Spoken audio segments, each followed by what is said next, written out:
Have you ever given everything to your children, your time, your home, your savings, only to be told you've become the problem? That you don't belong in the life you built with your own hands? This isn't just a revenge story. This is about the quiet moment when a mother realizes love doesn't always come back the way you gave it. The house I sold had yellow walls I painted with my husband after he passed. It had rose bushes he planted for our anniversary, a kitchen I'd cooked in for 34 years, and a porch swing where my son took his first steps. But I let it all go, because after the minor stroke and with the arthritis worsening, Mark said, "We want you with us, Mom. We'll take care of you now." I believed him. I wanted to. They didn't have enough money for the new house they wanted, but I did.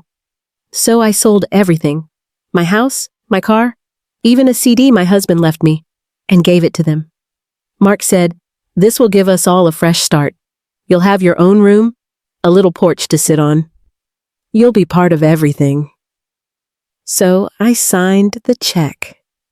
What he didn't know, what even I had forgotten, was that my late husband had insisted I have a lawyer write the check with conditions. I didn't pay much attention then.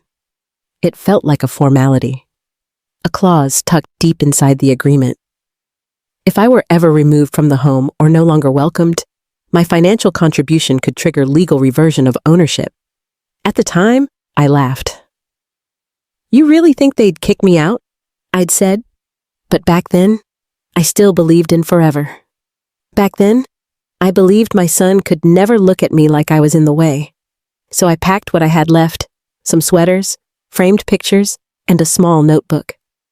And I moved into a house I helped build with love and money, not knowing it would soon become the place where I'd be told, "You ruined our lives."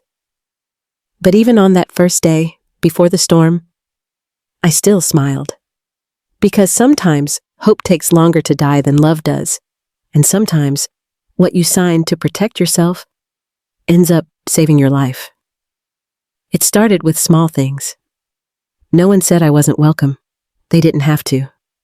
The first night, my pillow was thin. The guest room smelled like dust and detergent, and my suitcase was left untouched by the door, like a package nobody wanted to unpack. By the second morning, Sarah passed me in the kitchen without a glance. The coffee was brewed, but no extra cup waited for me, so I poured my own and sat at the edge of the table. My grandson waved from the backyard, just a little boy with a stick and a plastic bucket. I waved back, smiling, but even I could feel how forced it was. At lunch, Mark asked if I could please start using the downstairs bathroom. "It's just easier with the kids running around," he said. That night, 4 plates were set at the table, not 5. Nobody explained. Nobody had to. Have you ever sat at a table where you used to be the heart of the family, only to realize you're now just a placeholder? I kept reminding myself, they're stressed. It's an adjustment. They love you. They're just overwhelmed. But love doesn't forget your plate. By the end of the week, I'd been told not to use the dishwasher unless you ask first, and I found a note on the fridge. "Kids' snacks only, thank you." That night, I stood in the hallway as Mark whispered to Sarah in the bedroom. I couldn't make out every word, just enough. "She doesn't help. She just takes up space." I closed the door softly and sat on the edge of the stiff bed. My suitcase was still half unpacked. Someone had pushed it into the closet. Not to be kind, but because they didn't want to see it. I opened my notebook, the one I had once used for grocery lists and blood pressure readings. Instead, I wrote, "Day 5. I am not their mother anymore. I am a problem to solve. If you've ever been slowly pushed out of a room you helped build, if your silence was taken as permission to be erased, I just want you to know, you're not the only one. You're not imagining it. And you are not crazy for missing the version of your child who used to run into your arms." Somewhere deep down, I still believed they'd remember who I was. But soon, they'd prove to me they already had. They just didn't care. The call from the bank came at 10:37 a.m. I was folding towels in the laundry room. No one had asked me to. I just wanted to feel useful. "Mrs. Evelyn Parker?" The woman on the line asked politely. "Yes, speaking." "This is Marcia from First Federal. I'm calling to confirm your home equity loan application for $215,000. We're just missing a few documents." I stopped breathing. "I didn't apply for a loan," I said. A pause. "The application was signed under your name last week." She asked me to verify my social security number. I did. Another pause, then quieter. "Ma'am, I think you should come into the branch." By noon, I was sitting in a cold little office holding a printed document. My name, my address, my social security number, and a signature that wasn't mine. The P in Parker looped the wrong way. I don't use a period after my middle initial. Whoever signed it didn't know me. But I did, and I knew exactly who had done it. That night, I set the table like always. 4 plates. No one asked me how my day was. No one noticed my hands trembling. Halfway through dinner, I quietly placed the document on the table. Mark looked down at it, then up at me. "What's this?" "You tell me." He scanned the form, then went rigid. "I got a call from the bank," I said calmly. "Apparently, I'm applying for a loan I never knew about." He didn't speak. Sarah put her spoon down. "I wonder who had access to my ID, my social security, my trust." My voice didn't shake. Mark stood. "You live here, Mom. It's your house. You're part of this family." "Part of this family?" I echoed. His voice cracked open. "You ruined everything the moment you moved in." "You don't understand. We're drowning. You just sit here folding towels and judging us." Then came the line, the one that stayed with me. "Maybe it'd be better if you just died already." And I didn't cry. I didn't scream. I reached into my sweater pocket and clicked stop on the recorder I'd hidden that morning. He froze. "You recorded me?"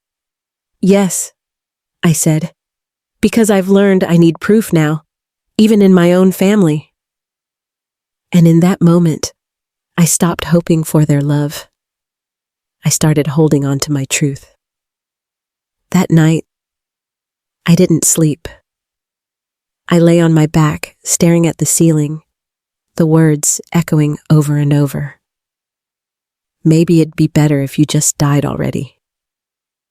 Not even whispered. Not said in anger, just stated, like a fact. The next morning, I pulled out my old suitcase, not to pack, but to find something I hadn't touched in years. Tucked at the bottom, inside a manila folder, was a bundle of documents my late husband had left me, labeled in his handwriting. "Home. Do not discard." I sat on the floor and opened it, hands trembling slightly. Not from fear, but clarity.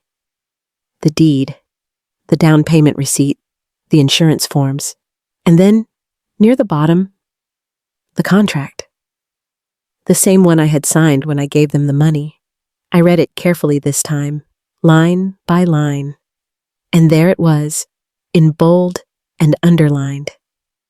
In the event that Evelyn M. Parker is no longer permitted to reside in the home or is pressured to vacate, the property must be either sold and proceeds returned in full to Ms. Parker or legally reassigned to a beneficiary of her choosing.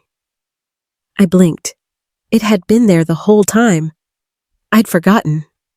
But my husband hadn't. He had planned for this, not because he thought Mark would do it, but because he knew the world sometimes forgets older women have power. That afternoon, I called the one number I hadn't dialed in over a decade.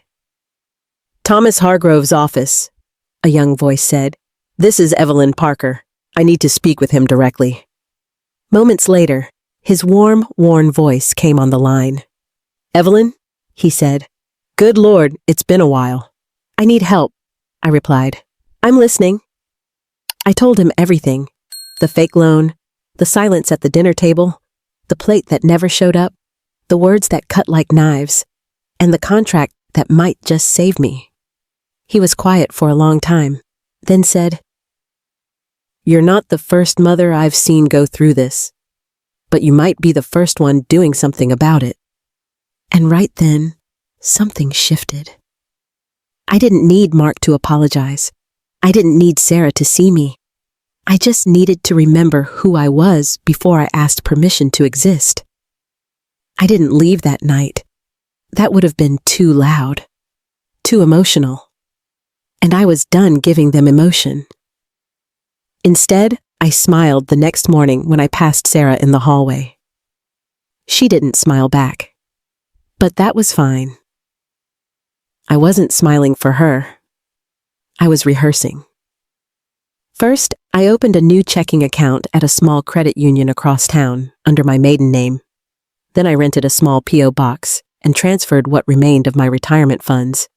They didn't notice because they never really looked. I began packing, quietly. Not the obvious things, just the ones that mattered. My late husband's cufflinks, the old pie dish from my mother, my wedding ring buried in the back of the jewelry box. One by one, the pieces of me disappeared from their shelves, and no one even asked. I moved them into a small storage unit 2 towns over. The key stayed on a chain around my neck. While they whispered in their bedroom at night, I typed out letters. While they watched TV in the living room, I scanned documents. While they left me off dinner orders, I met with my lawyer and prepared filings. And all the while, I was careful, very careful, never to speak louder than needed, never to slam a door, never to give them a moment they could twist into a tantrum. They thought I was retreating. I was preparing.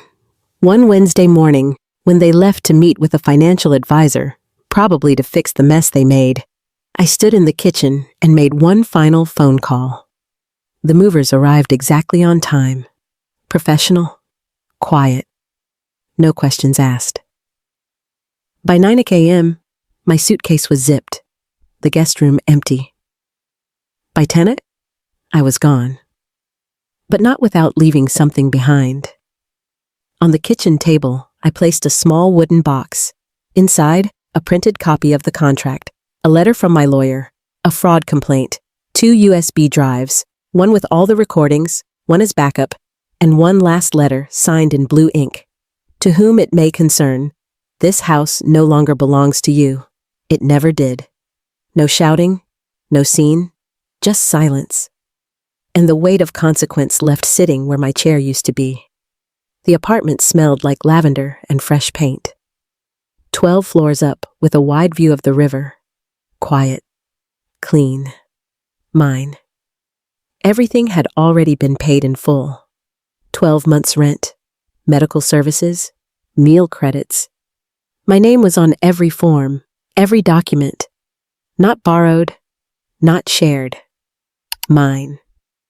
No one knocked on my door unless I wanted them to. No one asked me to use the downstairs bathroom. No one reminded me not to touch the thermostat. I started watercolor painting. My roses still looked like red cabbages, but they made me laugh. I went on day trips with a women's travel group, Golden Miles. They wore orthopedic shoes and wide-brimmed hats, and they laughed like girls.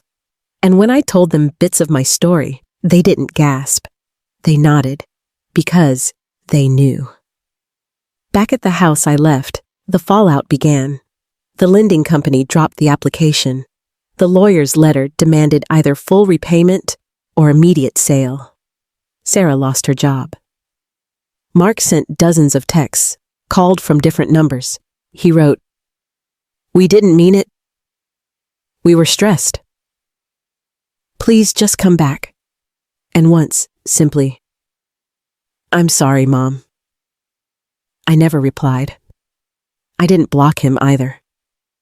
Let him see what silence feels like when it answers back. One letter did reach me, from a friend who still lived near my old town. She wrote, "Mark came by looking for you. I didn't tell him where you were, but I did tell him you looked happier than I've ever seen you." I folded the letter gently and placed it in my drawer. Not out of sentiment, but as proof that I wasn't just surviving. I was living. To those of you watching this, if you've ever poured everything into your family only to be pushed aside, forgotten, or silenced, please hear me when I say this. You are not too old to start over. You are not invisible. You are not alone. Have you ever walked away not to run, but to reclaim your peace? Tell me in the comments. Your story might be the one another woman needs to hear today. And remember, quiet doesn't mean powerless. Sometimes, silence is the loudest kind of strength.